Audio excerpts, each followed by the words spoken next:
سيئات أعمالنا من يهده الله فلا مضل له ومن يضلل فلا هادي له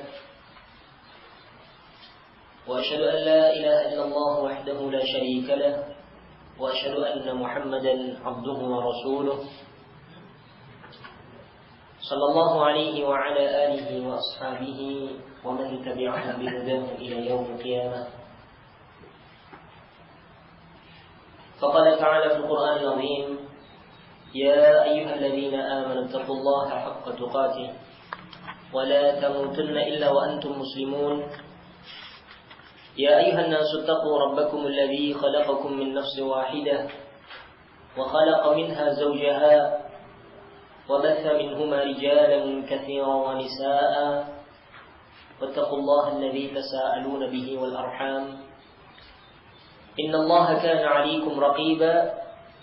يا أيها الذين آمنوا اتقوا الله وقولوا قولا سديدا يصلح لكم أعمالكم ويغفر لكم ذنوبكم ومن يطع الله ورسوله فقد فاز فوزا عظيما.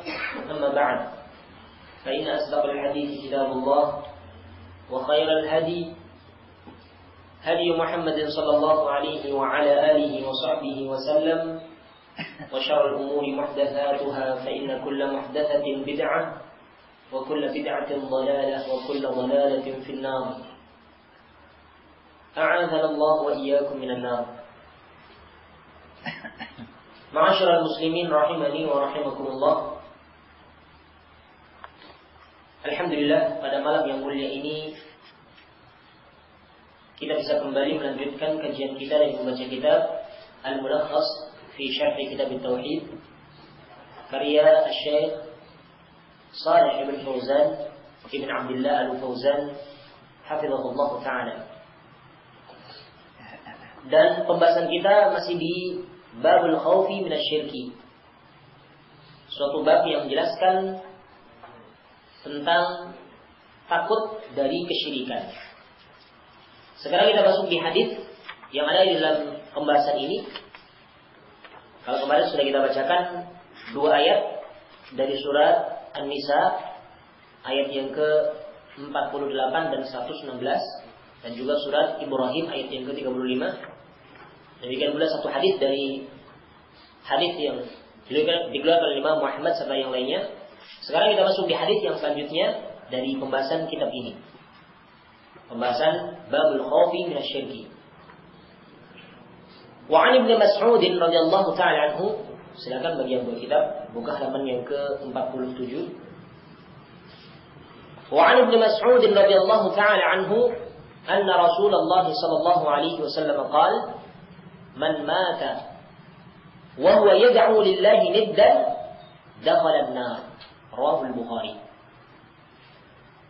Dari Abdullah bin Mas'ud radhiyallahu ta'ala anhu bahwasanya Rasulullah sallallahu alaihi wasallam bersabda, man mata, barang siapa yang meninggal dunia, wa huwa yad'u lillahi niddan, dalam keadaan dia masih menyeru kepada selain Allah, menyeru tandingan-tandingan, berdoa kepada tandingan-tandingan selain Allah, jadi masih menyekutukan Allah Subhanahu wa taala, dakhalan nar, maka dia akan masuk ke dalam neraka. Ini hadis dari Imam Bukhari rahimahullah ta'ala di dalam sahihnya, hadis nomor 4497.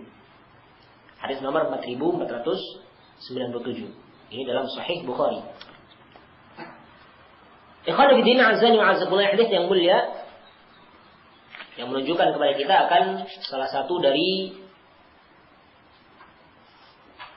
dalil yang menunjukkan akan pentingnya kita takut dari kesyirikan.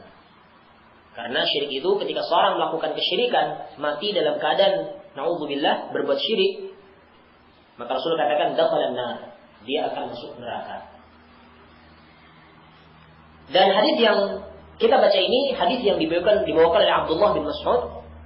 Adapun biografi Abdullah bin Mas'ud sudah kita baca di kajian sebelumnya, di kajian-kajian yang sebelumnya. Yani beliau adalah Abdullah bin Mas'ud Ibn Ghafil Ibn Habib Al-Hudhali, seorang sahabat yang mulia dari kalangan as-sabiqun al-awwalun, dari kalangan orang-orang yang pertama-tama masuk Islam.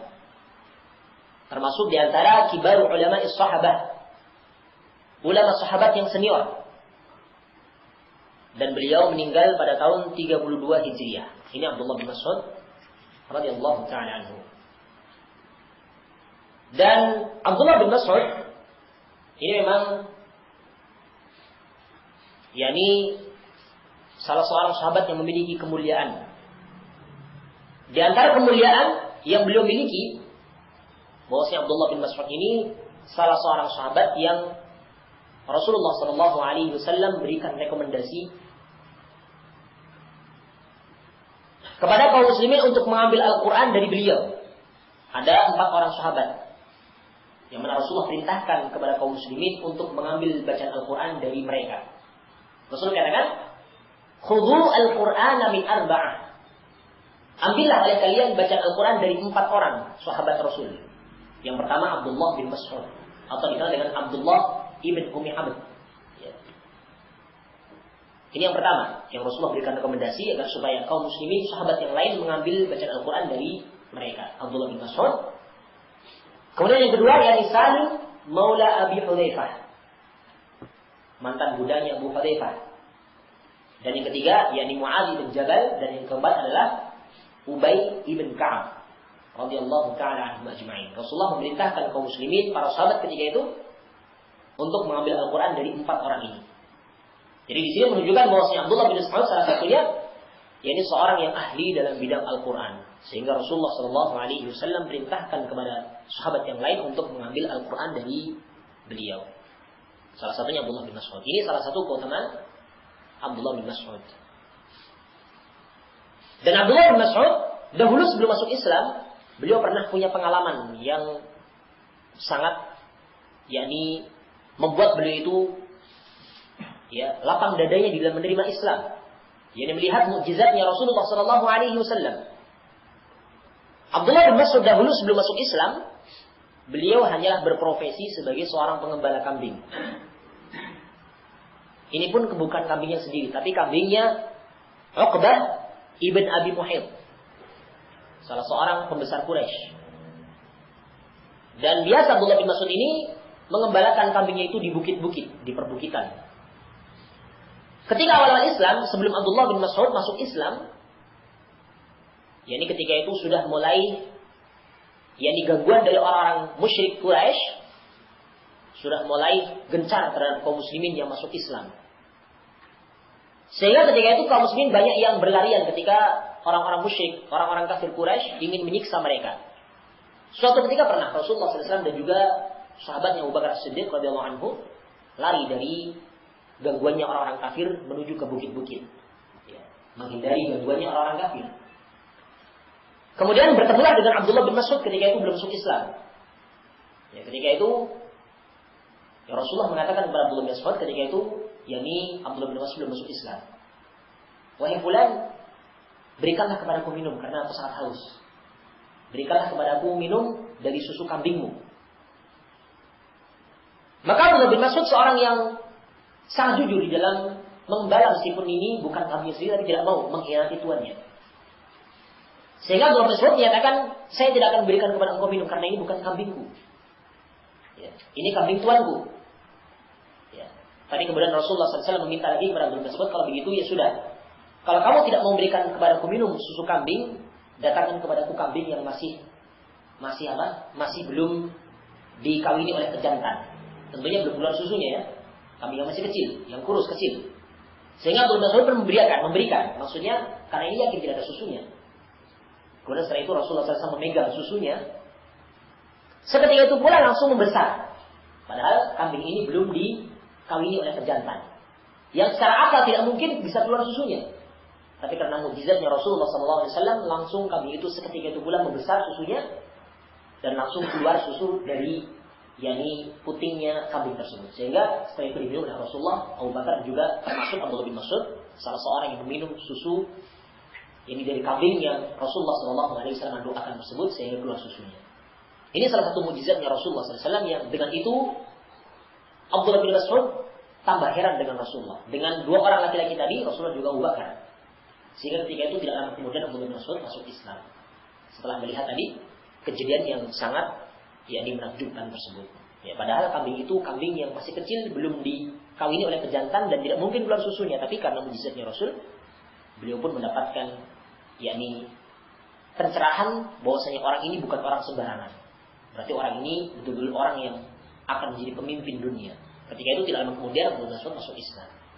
Ini sedikit pengalamannya Abdullah bin Mas'ud. Demikian pula dahulu Abdullah bin Mas'ud yakni pernah dihina oleh para sahabat yang lain karena tubuhnya yang kurus, kering, krempeng. Ketika sedang ada angin yang besar. Ketika itu para sahabat bersama Abdullah bin Mas'ud ada di dalamnya. Ketika ada angin yang besar karena tubuhnya Abdullah bin Mas'ud kecil, kurus, dihempaskan oleh angin hampir-hampir terbang. Ya, karena kurus ketika itu anginnya besar, kemudian Abdullah bin Mas'ud kurus. Kemudian ketika itu para sahabat yang lain mencela, maksudnya menghina, maksudnya ngejek. Sehingga mereka tertawa karena melihat Abdullah bin Mas'ud hampir-hampir terbang, terbawa oleh angin. Ketika terbang seperti itu, para sahabat tertawa, kemudian Rasulullah memarahi. Rasulullah itu menegur para sahabat yang menghinanya. Mimma tadhakun? Kenapa kalian tertawa? Ya. Kemudian sahabat menyatakan bahwasanya kami tertawa dengan Abdullah bin Mas'ud karena dia hampir-hampir terbang dihempaskan oleh angin karena kurusnya. Tapi Rasulullah menyatakan walladzi nafsi biyadihi inna saqaihi fil mizan athqal min Uhud. Rasul menyatakan demi Allah zat yang jiwaku berada di tangannya. Sungguh betisnya Abdullah bin Mas'ud kalau ditimbang di yaumul qiyamah kelak ini akan lebih berat daripada gunung Uhud. Ini keutamaan Abdullah bin Mas'ud. Di sini menunjukkan Abdullah bin Mas'ud ini orang yang sangat berat di timbangan kelak. Betisnya saja lebih berat daripada Uhud. Apalagi betis ini kan kaki. Apalagi kepala yang mana di sini penuh dengan ilmu Al-Quran, ilmu As-Sunnah, tentunya lebih berat daripada alam, daripada dunia dan seisinya. Ini tentunya keutamaan. Hadis ini menunjukkan keutamaan Abdullah bin Mas'ud, sahabat yang mulia, radhiyallahu taala anhu ajma'in. Ini sedikit cerita tentang Abdullah bin Mas'ud. Sekarang kita baca sedikit dari keterangannya muallif Syekh Shalih bin Fauzan Ibn Abdullah bin Fauzan hafizahullah taala di dalam syarahnya di sini. Yad'u di dalam hadis tersebut man mata wa huwa yad'u lillahi niddan. Di sini yad'u ad-du'a huna huwa as-su'al. Doa di sini maksudnya adalah as-su'al, yakni permintaan. Dikatakan yuqal du'ahu da'ahu ila sa'alahu. Dia berdoa kepadanya ketika dia meminta. Atau istaghatha bihi, ataukah dia beristighatsah yakni meminta tolong dengannya. Yang dimaksud yad'u lillahi niddan, yakni menyeru kepada tandingan-tandingan selain daripada Allah. Ya. Maka ini suatu hal yang terlarang dan termasuk di antara bentuk kesyirikan. Niddan an-niddu al-mithlu wasyabih. Yani al-mithlu yani menjadikan penyerupaan bagi Allah dan juga yakni sekutu-sekutu bagi Allah. Ya. Ini maksud dari yad'u lillahi niddan. Ketika seorang itu menjadikan selain Allah tandingan-tandingan, sekutu-sekutu, kemudian berdoa kepada sekutu tadi, kemudian dia mati dalam keadaan seperti itu, dakhalan nar, dia akan masuk dalam neraka. Al-ma'na al-ijmali lil hadis, makna global dari hadis ini, yukhbiru Rasul sallallahu alaihi wasallam anna man ja'ala lillahi shabihan wa mathilan fil ibadati yad'uhu wa yas'aluhu wa yastaghithu bih. Nabiyan kana hadha niddu aw ghayruhu. Wa tamarra ala dhalika ila al-mamat ay lam yatub minhu qabla al-mamat fa inna masirahu ila an-nar li'annahu musyrikun. Ittikhadhu an-nidd ala naw'ain atau li'annahu musyrikun. Sampai sini dulu. Makna global dari hadis ini, Rasulullah sallallahu alaihi wasallam menghabarkan bahwasannya orang yang menjadikan tandingan-tandingan bagi Allah, ya, syabihan bimakna mathilan, menjadikan tandingan-tandingan yang sekutu-sekutu bagi Allah di dalam peribadatan, kemudian dia itu berdoa kepada tandingan itu, meminta kepada tandingan itu selain Allah, meminta tolong kepadanya, baik itu nabi yang menjadi tandingan tadi ataukah selain nabi. Wa tamarra ala dzalika ila al-mamat, kemudian dia terus-menerus dalam keadaan seperti itu masih berdoa kepada tandingan selain Allah, meminta tolong kepada selain Allah, ya, meminta sesuatu kepada selain Allah sampai mati dalam keadaan seperti ini Ya, maksudnya lam yatubinhu, tidak taubat darinya sebelum meninggalnya, fa inna masirahu ilan nar. Maka tempat kembalinya itu adalah neraka. Orang seperti ini tempat kembalinya adalah neraka. Li'annahu musyrikun, karena dia itu adalah seorang musyrik, seorang yang telah melakukan kesyirikan. Kemudian beliau menyatakan wattikhadun niddi ala naw'ain, dan mengambil tandingan itu terbagi menjadi dua macam. Menjadikan tandingan selain Allah itu terbagi menjadi dua macam. Al-awwal, yang pertama, yakni ay yaj'ala lillahi syarikan fi anwa' ibadati aw ba'daha, fa hadha syirkun akbar sahibuhu mukhalladun finnar. Bentuk yang pertama, menjadikan tandingan untuk Allah, yakni menjadikan bagi Allah sekutu dalam berbagai macam ibadah atau sebagian ibadah.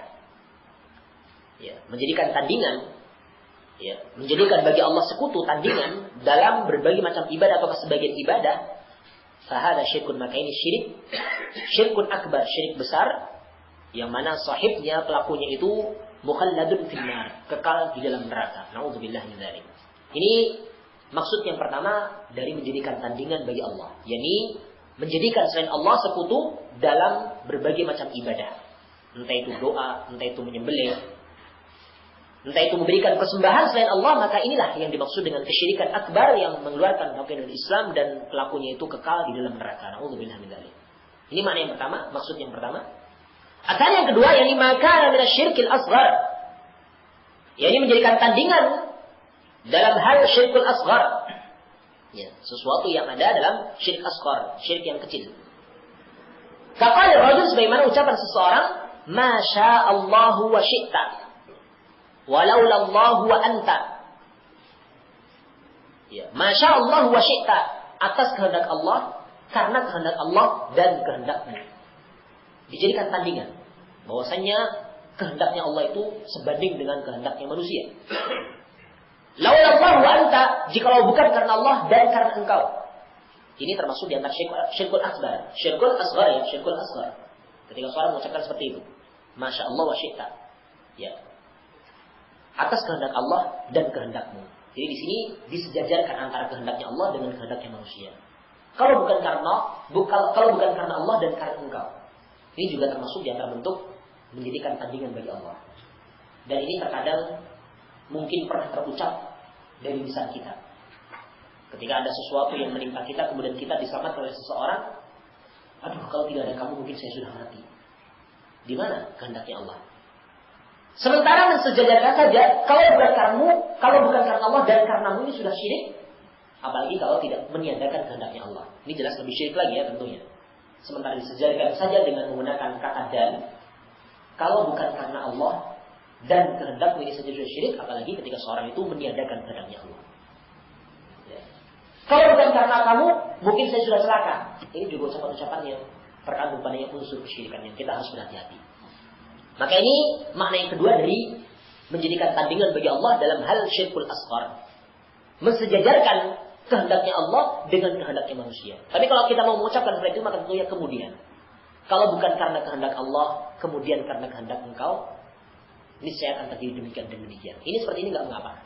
Tapi kalau mengatakan dan, kalau bukan karena Allah dan kehendakmu dengan menggunakan kata dan, ya, ini tentunya mensejajarkan antara kehendaknya Allah dengan kehendak makhluk. Maka ini seperti ini termasuk di antara bentuk tandingan bagi Allah, yakni syirkul asghar.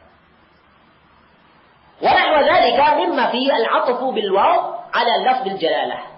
Dan yang semisal dengan hal itu dari ucapan-ucapan yang ada padanya penggandengan dengan menggunakan huruf waw yang artinya itu dan bersama lafzul jalalah. Jadi lafaz Allah Subhanahu wa taala, lafaz kemuliaan. Nah, wa kayasir riya, sebagai contoh lain dalam hal syirkul asghar, yakni sebagaimana riya yang ringan, yasir riya, wa kayasir riya, sebagaimana riya yang ringan. Wa hadha la yujibu takhlida finnar wa in dakhalaha. Maka tandingan yang kedua ini, perbuatan syirik yang kedua ini, yang menjadikan tandingan bagi Allah yang kedua ini tidak menyebabkan seorang itu kekal di dalam neraka meskipun dia memasukinya, tapi tidak kekal di dalamnya. Ini maksud dari menjadikan tandingan bagi Allah dua hal, syirkul akbar sama syirkul asghar.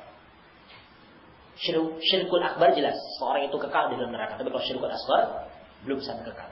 Tapi dia masuk neraka cuma setelah dia habis dosanya diangkat dan masukkan ke dalam surga. Nah, ini penjelasan makna global dari hadis tersebut.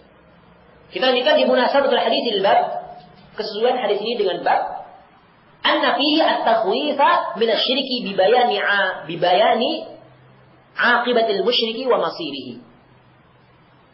Bi bayani aqibatil musyriki wa masirihi. Kesesuaian hadis ini dengan bab an-nabi at-takhwif min asy-syirki. Bahwasanya dalam hadis ini terdapat yakni peringatan agar supaya seorang itu takut dari kesyirikan.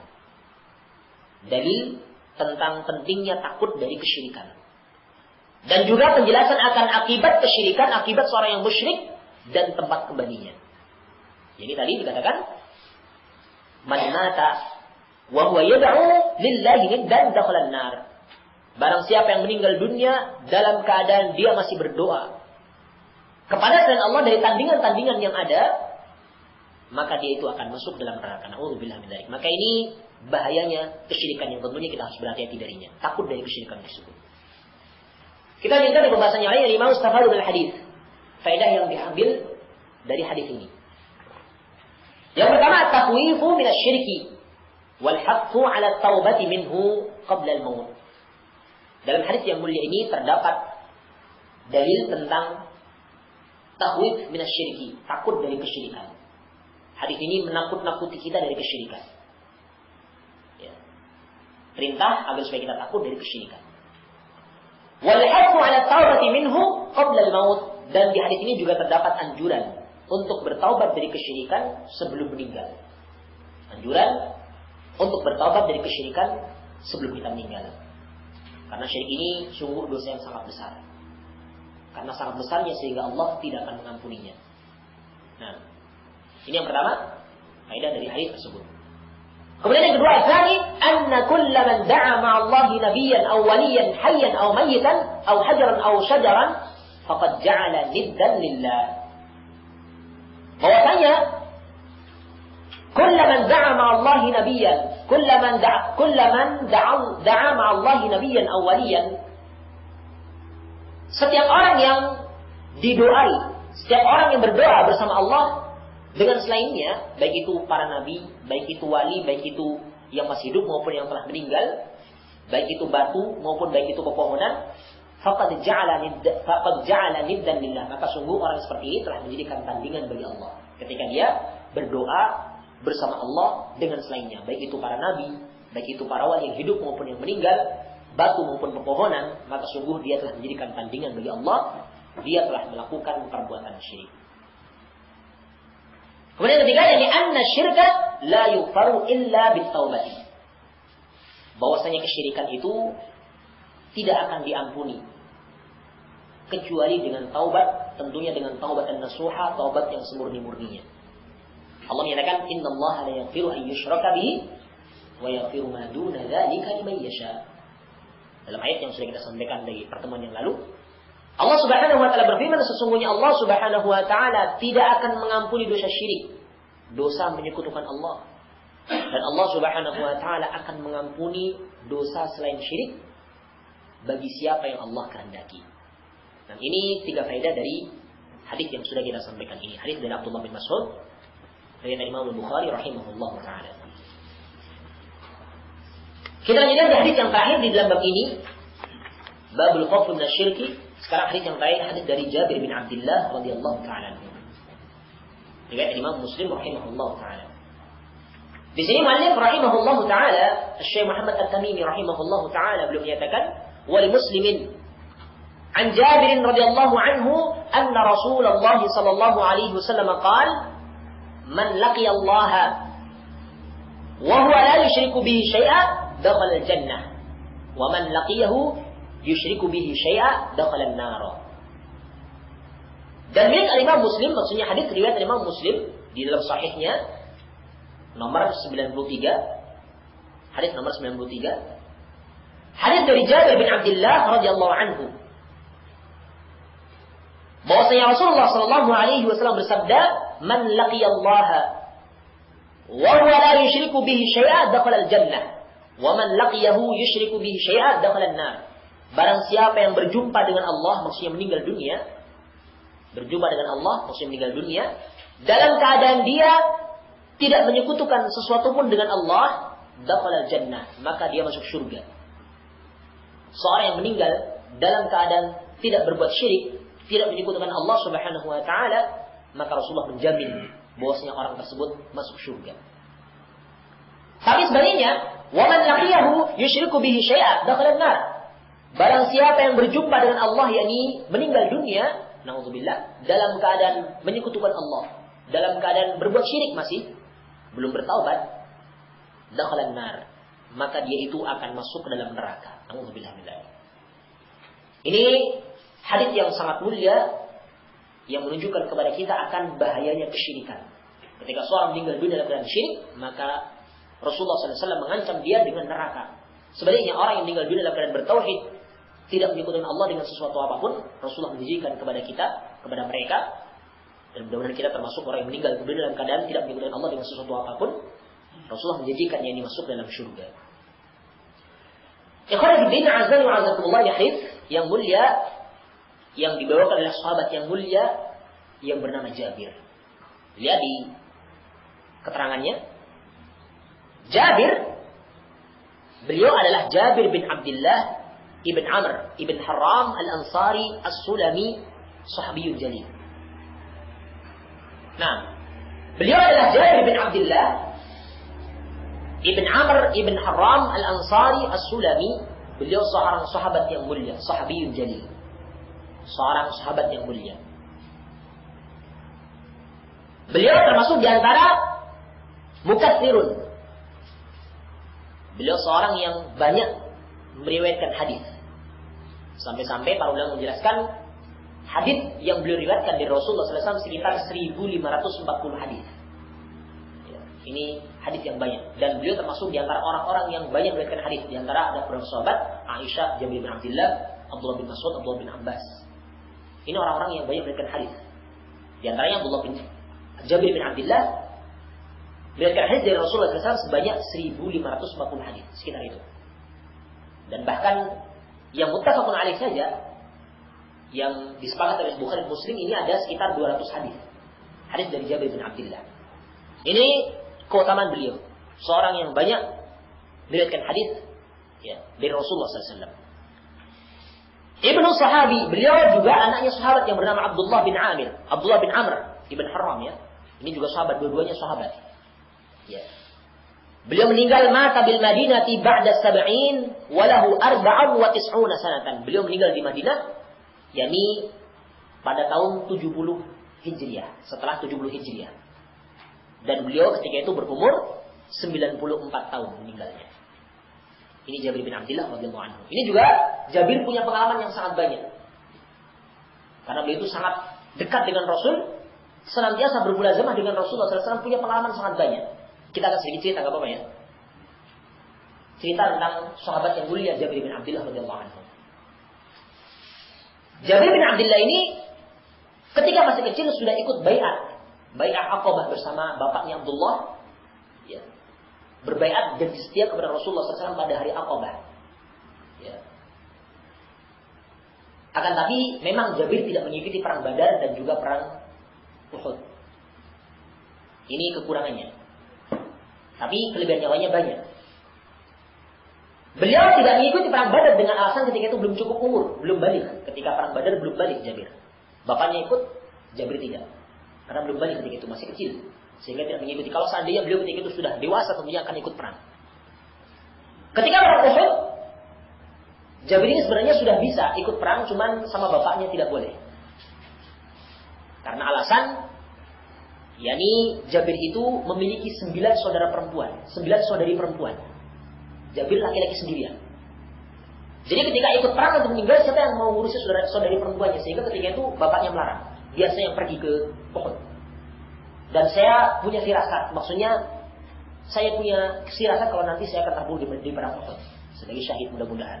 Sehingga saya wasiatkan kepada engkau agar supaya engkau tidak usah ikut perang dan kamu jaga saudari-saudarimu, 9 saudarimu. Dan kemudian bapaknya mewasiatkan bahwasanya aku punya hutang pada sebulan. Tolong nanti kalau saya meninggal dilunasi hutang saya. Ini bebannya Jabir bin Abdullah radhiyallahu anhu ketika bapaknya mau perang Uhud, diberikan wasiat seperti itu. Kemudian setelah itu ternyata betul bapaknya meninggal dalam perang Uhud, termasuk orang yang pertama meninggal di perang Uhud. Ya, bersama sahabat yang lainnya. Maka ketika selesai perang Uhud, Jabir pun melaksanakan wasiatnya bapaknya yang bernama Abdullah bin Amr tadi. Akan tapi beliau merasa tidak sanggup karena utangnya bapak terlalu banyak. Ini kewajiban seorang anak ya. Termasuk di antara bentuk bakti seorang anak kepada orang tuanya, ini melunasi hutangnya orang tua. Apalagi ketika orang tuanya sudah meninggal. Karena hutang ini akan menghalangi seorang masuk surga. Meskipun dia syahid, Rasul katakan bahwasanya barang siapa yang terbunuh di medan jihad sebagai sabilillah, maka ghufrat khotoyahu illa dain. Diampuni kesalahan-kesalahannya kecuali hutang. Oleh karena itu, Abdullah Ibn Amir ini menyesalkan kepada Jabir untuk melunasi hutang-hutangnya. Karena terlalu banyak sehingga Jabir pun bingung bagaimana melunasinya. Sementara tidak punya kerjaan, cuma punya kebun yang kebun ini hanya cukup untuk memberikan makan kepada saudari-saudari yang 9 tadi. Sehingga kemudian Jabir bin Abdullah pun beranikan diri untuk menghadap Rasulullah SAW menyampaikan wasiatnya bapaknya. Maka Jabir pun datang kepada Rasulullah SAW, kemudian Jabir menyampaikan bahwasanya bahwa aku memiliki hutang sekian dan sekian, dijelaskan. Dan aku tidak mungkin bisa melunasinya hanyalah dengan bermodal kebun yang aku miliki. Selama bertahun-tahun pun tidak akan lunas. Seandainya aku jual kebun ini, ya bagaimana dengan saudari-saudariku nanti? Bagaimana dengan nafkahnya mereka sementara aku yang menjamin mereka? Maka kemudian Rasulullah SAW ya meminta kepada Jabir untuk menunjukkan di mana tempat penyimpanan yakni makanan, penyimpanan kurma dari hasil kebunnya. Setelah Rasulullah SAW diberitahu oleh Jabir, ini kita cuma punya kurma sekian toh, cuma sedikit, cuma untuk beberapa hari saja. Kemudian Rasulullah SAW memanggil seluruh sahabat yang pernah menghutangi bapaknya Jabir, Abdullah. Bapaknya Jabir, seluruhnya datang. Beberapa orang yang pernah merasa dihutangi oleh Abdullah datang seluruhnya. Kemudian Rasul mengambilkan kurma dari simpanannya itu tanpa membukanya. Diambil untuk untuk membayar hutang. Misalkan hutang kurmanya dulu misalkan berapa ton, berapa kintal, diambilkan seluruhnya. Ini loh. Sampai seluruh sahabat sudah dihutangi semuanya, ternyata kurma itu masih utuh. Ini mukjizatnya Rasul juga. Ini yang menyaksikan Jabir bin Abdullah betul-betul menyaksikan seperti itu. Padahal kurma itu cuma sedikit, cuman kalau dilihat itu cuma buat makan beberapa hari saja. Tapi karena berkahnya Rasulullah SAW, yang ingin membayarkan hutangnya Abdullah tadi, ya, diambil kurmanya untuk melunasi hutang seluruh orang yang pernah memberikan hutang kepada bapaknya. Meskipun punya sedikit, tapi sangat berkah. Diambilkan, diberikan, berikan, tanpa dibuka. Ternyata masih utuh, tanpa berkurang sedikit pun. Meskipun seluruh sahabat pernah, ya ini sudah dilunasi hutang-hutangnya seluruhnya yang pernah, yang diberikan hutang kepada bapaknya. Ini salah satu, yakni mukjizatnya Rasulullah SAW yang Jabir saksikan. Radhiyallahu anhu. Kemudian contoh yang lain juga pernah, yakni ketika perang Khandaq. Perang Khandaq ini perang di antara kaum muslimin dengan orang-orang kafir, orang-orang Yahudi bersama sekutu-sekutunya. Oleh karena itu perang ini juga dikenal dengan perang Ahzab. Karena ketika itu orang-orang kafir bersekutu antara orang musyrik dengan orang Yahudi bersekutu. Ini perang ini dikenal dengan perang Ahzab juga. Cuma nama lain adalah perang Khandaq. Dikatakan Khandaq karena ketika itu kaum muslimin membuat parit. Ketika orang-orang kafir mau menyerang supaya terhalang dengan parit tersebut. Ini atas gagasannya dari Salman Al-Farisi radhiyallahu anhu. Sebelum perang Khandaq, kaum muslimin yang ada di Madinah membuat parit untuk mengelilingi, melindungi, maksudnya menghalangi orang kafir untuk masuk ke Madinah, terhalang dengan parit itu. Membuat parit mengelilingi kota Madinah. Ya. Dan ketika itu dalam keadaan kaum muslimin sedang tertimpa kelaparan, tertimpa kesusahan. Dalam keadaan kering, ketika itu tidak hujan. Sehingga ketika itu pun benar-benar suatu perjuangan yang sangat berat. Sampai-sampai Rasulullah SAW ketika itu tidak makan selama 3 hari. Tidak makan apapun selama 3 hari. Sehingga para sahabat yang lainnya mengganjil perutnya dengan satu batu, Rasulullah 2 batu. Ya. Jadi Rasulullah itu tidak, ya, sebagaimana sekarang kita pemimpin yang enak-enakan cuma sekedar makan uangnya rakyat, tidak. Tapi Rasulullah itu bahkan beliau itu kelaparan. Sahabat lain lapar hanya diganjil 1 batu, Rasulullah 2 batu. Tapi meskipun demikian ketika itu para sahabat mendapatkan batu yang keras yang menurut mereka tidak mungkin untuk bisa dihancurkan, maka Jabir pun datang kepada Rasulullah, "Ya Rasulullah, kami dapat masalah ini." Apa masalahnya? Ada batu yang sangat keras dan sangat keras tidak mungkin untuk bisa dihancurkan. Ya sudah, kalau gitu saya akan turun tangan. Rasulullah mengambil cangkulnya, mengambil palunya, kemudian dihantamkan ke batu itu, sekali hantam langsung hancur menjadi debu. Ini mujizatnya Rasulullah SAW. Padahal ketika itu sahabat tidak ada satupun yang mampu menghancurkan batu itu. Tapi Rasulullah turun tangan langsung dihancurkan, sekali pukul langsung jadi debu. Ini salah satu mujizatnya Rasul Sallallahu Alaihi Wasallam. Setelah itu Jabir merasa kasihan dengan Rasulullah, melihat Rasulullah kelaparan sampai diganjal perutnya dengan 2 batu.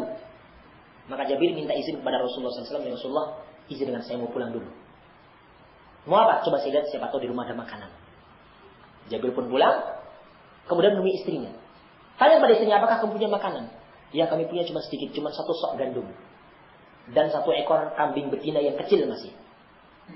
Tidak pikir lama, kemudian Jabir bin Abdullah ini menyembelih kambingnya tadi dan kemudian memasaknya. Kemudian beliau pun membuat adonan dengan gandum yang berjumlah tadi 1 sok saja. 1 sok itu cuma 4 mud. Ya, 4 mud ini 4 cakupan tangan. Ya, ini 1 sok, cuma itu saja. Setelah itu, setelah dimasak, sudah hampir mengembang, sudah hampir masak, Jabir datang ke Rasulullah, kemudian membisiki Rasulullah, "Ya Rasulullah, datanglah ke rumah saya ada sedikit makanan." Atau dengan beberapa orang saja, jangan banyak-banyak. Maka, karena cuma sedikit, makanya cuma 1 sok gandum, cuma 1 ekor kambing yang masih kecil. Ya, maka Rasulullah menanyakan, "Apakah makanan kamu banyak? Seberapa makanan kamu?" Ya, disediakan seperti itu, cuma 1 sok gandum dan juga 1 ekor kambing. "Kalau begitu, bilang sama istrimu, jangan sampai dia menurunkan yakni periuk dari tungkunya. Tetap di atas tungku. Tetap di api, di perapian terus. Sampai aku datang." Kemudian Jabir pun pulang dan menyampaikan kepada istrinya seperti itu.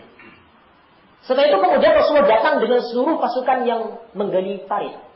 Yang ketika itu jumlahnya sekitar 1000 orang.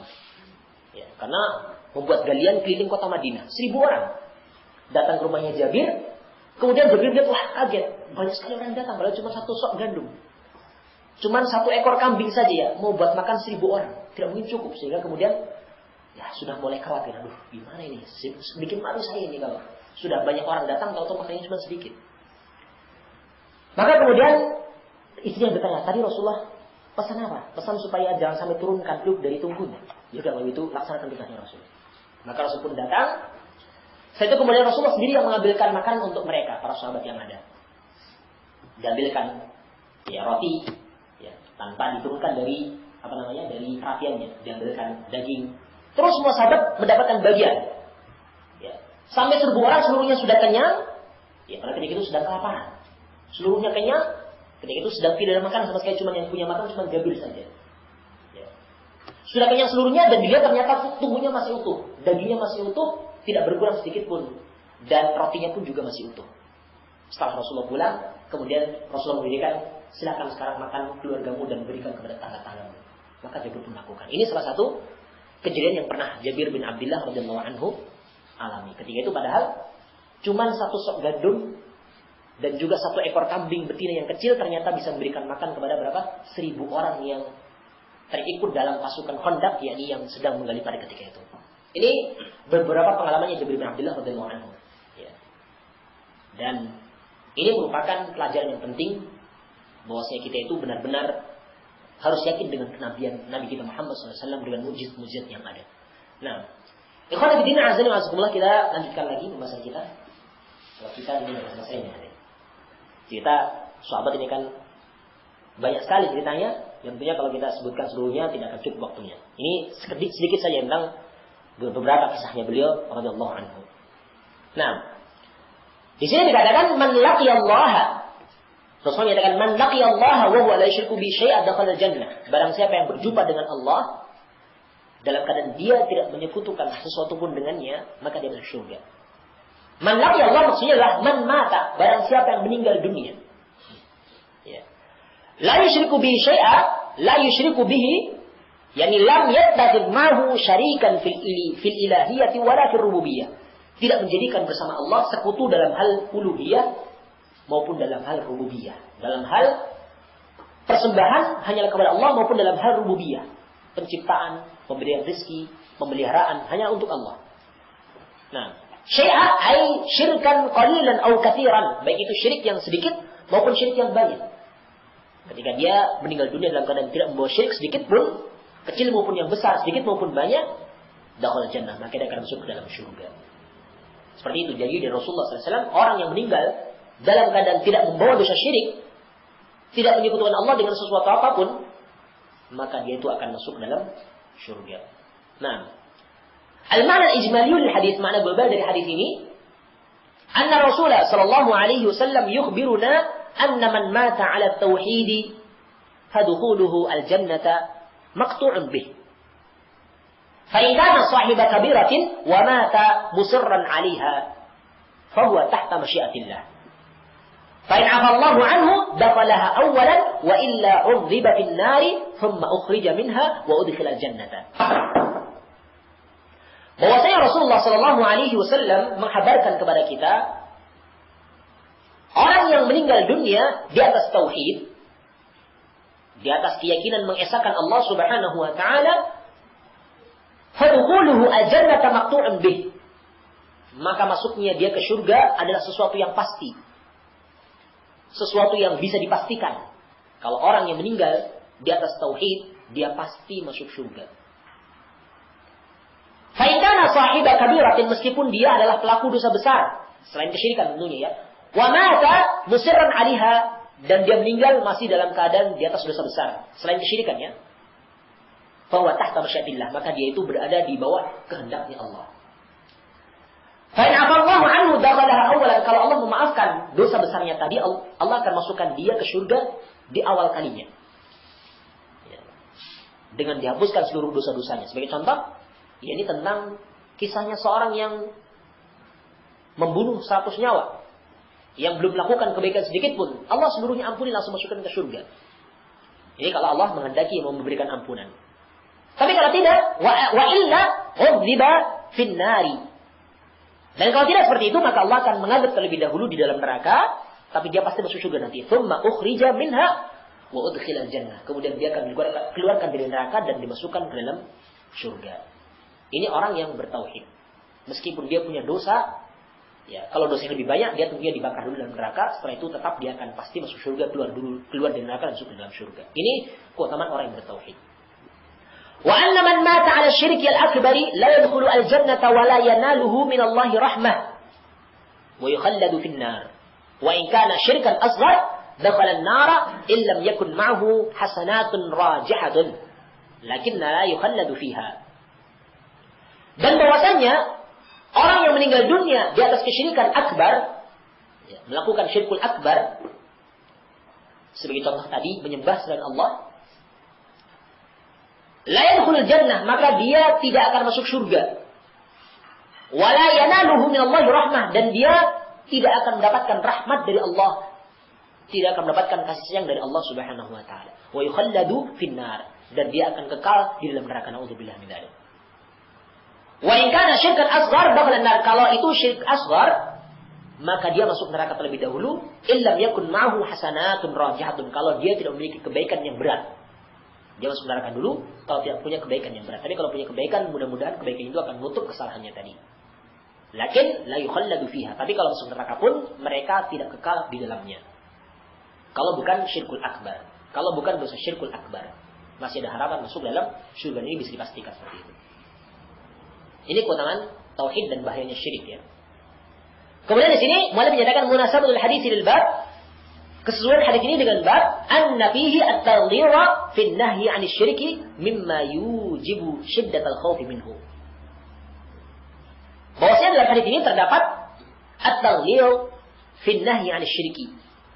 Larangan yang berat, larangan yang keras di dalam yakni dari kesyirikan, larangan yang keras, larangan yang berat dari kesyirikan.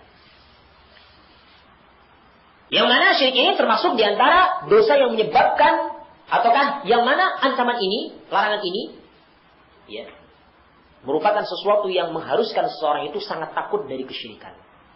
Kalau kita tahu syirik itu dosa yang sangat besar, dosa yang menyebabkan seorang kekal dalam neraka, maka tentunya hal ini hendaklah membuat kita itu takut dengannya, takut dari kesyirikan tersebut. Nah, kita lanjutkan bima yustafadu minal hadis. Ini faedah yang diambil dari hadis ini.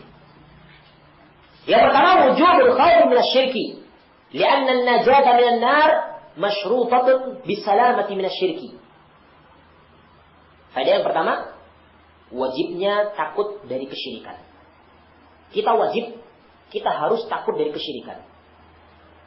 Li'anna an-najata minan nari masyrutatun bisalamati minasyirki, karena keselamatan dari neraka dipersyaratkan harus selamat dari kesyirikan. Kalau seorang ingin selamat dari neraka, maka syaratnya dia juga harus selamat dari kesyirikan. Ini syarat ya. Kalau seorang ingin selamat dari neraka, dia harus selamat bersih dari kesyirikan. Ini faedah yang pertama dari hadis tersebut. Faedah yang kedua dari annahu laisa al-ibratu bi kasratil amal, wa innamal ibratu bi salamati minasyirki. Bahwasanya ibrah itu, pelajaran itu bukan dilihat dari sisi banyaknya amalan. Tidak lain, ibrah itu, pelajaran itu diambil dari sisi keselamatan dari kesyirikan. Jadi seorang yang akan masuk surga itu bukan dilihat dari banyaknya amalannya.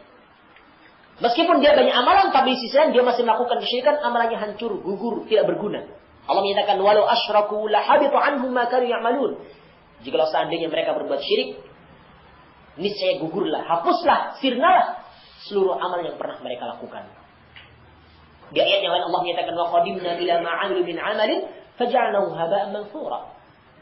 Kami hadapkan seluruh apa yang pernah mereka amalkan dahulu, dan kami jadikan amalnya itu sebagai debu yang berterbangan, tidak berguna meskipun banyak amal. Maka di sini bukan dilihat dari sisi banyaknya amal, tapi yang dilihat di sini adalah bisalamati minasyirki, selamatnya dari kesyirikan ataukah tidak amalnya tersebut. Meskipun sedikit tapi selamat dari kesyirikan, baik yang akbar maupun yang asghar, maka dia itu akan selamat, jaminan selamat. Tapi kalau seorang itu banyak amalannya tapi tidak selamat dari kesyirikan, salatnya rajin, puasanya rajin, zakatnya tidak pernah ketinggalan, hajinya juga bahkan berkali-kali, tapi di sisi lain dia masih datang ke kuburan untuk minta kepada penghuni kubur, datang ke pepohonan untuk berikan sesaji kepadanya, maka ini amalannya tadi sia-sia. Jadi bukan dilihat dari banyaknya amalannya, bukan, tapi dilihat dari selamat atau tidaknya dari kesyirikan. Inilah pelajaran yang bisa diambil. Dan inilah jaminan keselamatan ketika seorang itu selamat dari kesyirikan. Asalnya yang ketiga, bayanu makna la ilaha illallah wa annahu tarku syirki wa ifradullahi bil ibadah. Faedah yang ketiga, yakni penjelasan akan makna la ilaha illallah, makna kalimat tauhid la ilaha illallah. Tiada sesembahan yang berhak disembah kecuali Allah. Maknanya apa? Wa annahu tarku syirki wa ifradullahi bil ibadah. Dan makna dari la ilaha illallah itu adalah meninggalkan kesyirikan dalam kalimat la ilaha, wa ifradullahi bil ibadah, dan juga menetapkan Allah, mengesahkan Allah dalam peribadatan dalam kalimat illallah. Maka inilah kalimat tauhid ada dua rukun, an-nafyu wal itsbat. Penafian maksudnya menafikan seluruh sekutu-sekutu selain Allah, dan menetapkan satu sesembahan hanyalah Allah Subhanahu wa taala. Dua rukun ini dalam kalimat tauhid tidak bisa dipisahkan antara satu dengan yang lainnya. Tidak cukup seorang cuma mengucapkan la ilaha tanpa illallah. Tidak cukup illallah tanpa la ilaha, tapi harus la ilaha illallah. Jadi zikir yang dilakukan oleh sebagian kaum muslimin yang memisahkan antara dua kalimat ini tentunya keliru. Karena di sana masih ada orang yang zikir ini bikin kelompok. Dua kelompok, satunya baca la ilaha, satunya illallah. La ilaha illallah, la ilaha illallah. Satunya kafir, satunya musyrik. Satunya kafir, satunya musyrik. Ya. Ini penyimpangan. Di samping itu pula ada mereka yang zikir dengan cara yang lain setelah la ilaha illallah. Lama-lama cuma la ilahnya hilang, cuma illallah, illallah, illallah, illallah. Hilang la ilaha. Ini tentunya tidak memenuhi syarat yang pertama, rukun yang pertama. Tapi harus dua kalimat tersebut diucapkan secara sempurna. Dua rukun itu ditunaikan secara sempurna. La ilaha illallah. Tiada sembahan yang berhak disembah, ditiadakan seluruhnya, dan ditetapkan sembahan yaitu Allah Subhanahu wa taala. Makna kalimat tauhid, yakni Tarku syirki wa ifradullah bil ibadah. Meninggalkan seluruh kesyirikan dan mengesahkan Allah di dalam peribadatan. Kemudian yang keempat, faedah yang keempat, qurbul jannati wan nari minal 'abdi wa annahu laisa bainahu wa bainahuma illa al-maut. Faedah yang keempat, dekatnya surga dan neraka dari seorang hamba. Surga dan neraka itu sangat dekat dengan kita. Wa annahu laisa bainahu wa bainahuma illa al-maut, dan bahwasanya tidak ada jarak di antara seorang hamba dengan keduanya tadi, surga maupun neraka, kecuali kematian. Kalau seorang sudah mati, ditentukan apakah dia masuk surga atau neraka. Maksudnya nasibnya itu akan berakhir ketika kematian. Kalau dia mati dalam keadaan bertauhid, maka ini jaminan surga. Kalau dia mati dalam keadaan syirik, maka ini balasannya neraka. Jadi tidak jauh, surga dan neraka itu tidak jauh dari kehidupan seorang hamba. Hanyalah kematian yang memisahkan. Kematian yang akan menentukan dia mati dalam keadaan bagaimana. Mati dalam keadaan tauhid ataukah mati dalam keadaan syirik. Kalau tauhid, maka ini jaminan surga. Kalau syirik, maka ini ancamannya neraka. Maka ini hal ini harus kita perhatikan. Dan yang terakhir di sini, fadilatu man salima minasyiriki. Keutamaan orang yang selamat dari kesyirikan, bahwasanya Rasulullah menyatakan bahwasanya man laqiyallaha wa huwa la yusyriku bihi syai'a dakhala al-jannah. Barang siapa yang berjumpa dengan Allah, yakni meninggal dunia dalam keadaan tidak menyekutukan sesuatu pun dengan Allah, dakhala al-jannah, maka dia itu masuk surga. Maka inilah keutamaan bagi orang yang selamat dari kesyirikan. Allah Subhanahu wa taala dan juga Rasulnya sallallahu alaihi wasallam menjamin kepada orang tersebut yakni surga yang penuh dengan kenikmatan-kenikmatan. Dan kita mohon kepada Allah semoga Allah menggolongkan kita termasuk orang-orang yang meninggal dunia dalam keadaan membawa tauhid, dalam keadaan yakni jauh dan bersih dari kesyirikan-kesyirikan. Maka mudah-mudahan dengan hal itu Allah memberikan kepada kita bagian dunia maupun di akhirat kelak. Amin Allahumma amin. Wallahu ta'ala a'lam. Untuk bab yang lainnya, pembahasan yang lainnya, insyaallah kita akan cukup tanyakan insyaallah. Sebelum maaf, silakan kalau mau. Assalamualaikum warahmatullahi wabarakatuh.